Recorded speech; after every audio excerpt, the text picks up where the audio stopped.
Hi everybody, Mr. Politics here, and welcome to another video. Nigel Farage announces his shadow cabinet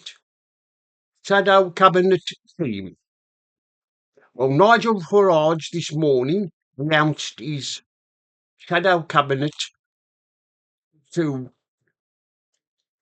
challenge the government, and all those are just few of them are just ex-Tories. I mean, he's made Robert Jenrick Shadow Chancellor to take on Rachel Reeves. Richard Tice he's made him Deputy Prime Minister. Suella Braverman as Equality Minister. And you've got uh, Yusuf, or whatever his name is, he's been made Shadow Home Secretary. Now, can you see Reform winning the next election with these ex-Tories of Jenrick and Braverman? They're going to need a lot more MPs if they are to win the next election. Reform at the moment, they've got no chance with just these few they have. There'll probably be more defections, but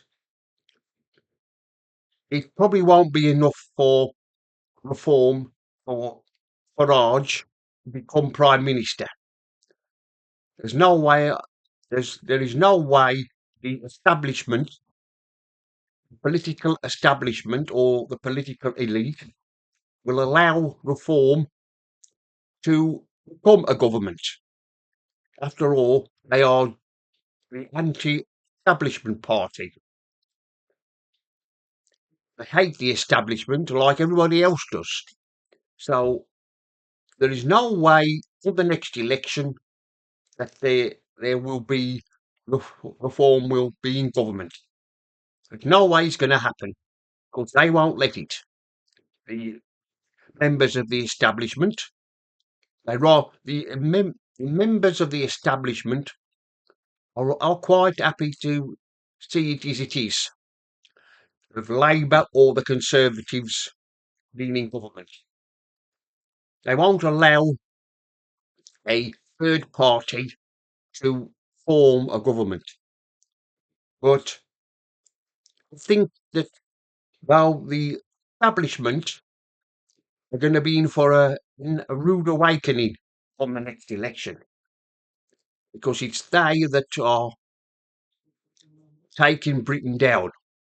They're in cahoots with Starmer.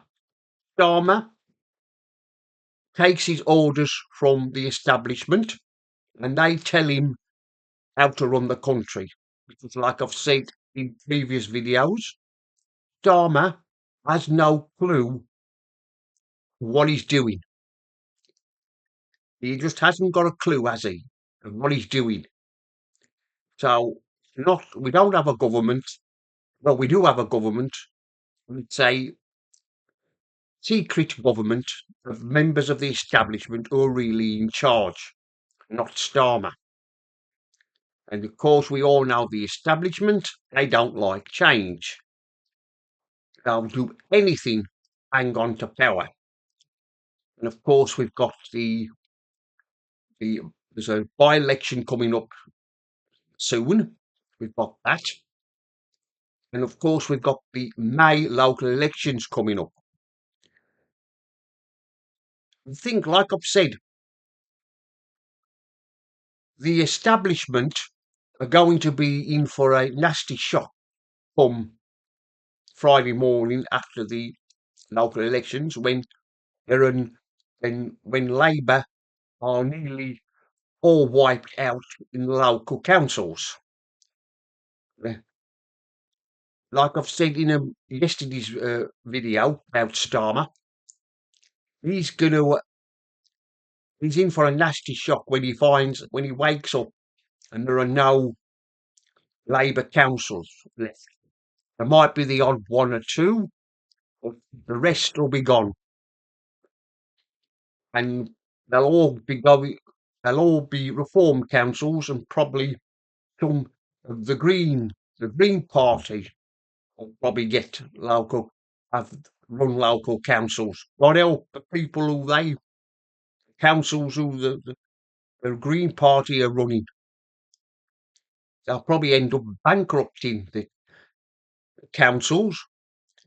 But like I've said, the establishment will not allow reform to be in government.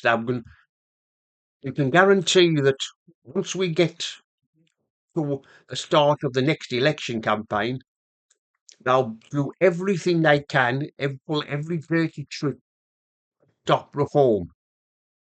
Myself, I can't see it happening.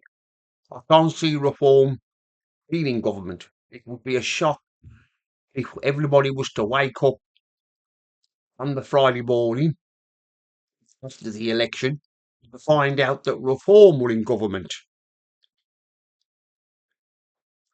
All that reform have got are now ex-Tory members, the like of Jenrick and Braverman, but they're going to have to try and get a lot more MPs if they want to form a government. So at the moment, what they've got very little chance of forming a government. But you never know. In politics, anything can happen.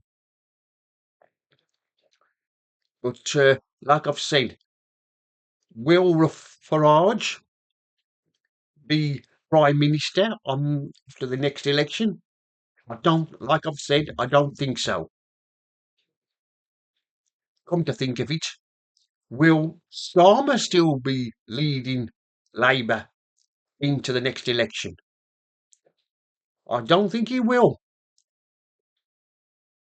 I think that when Labour do badly in the local elections in May, that will be the signal then for Starmer to go. His back benches and his front benches will start to plot and they'll want him removed. Anyway, that's the end of this video. Dr. Politics here signing off. And remember, don't believe the lies.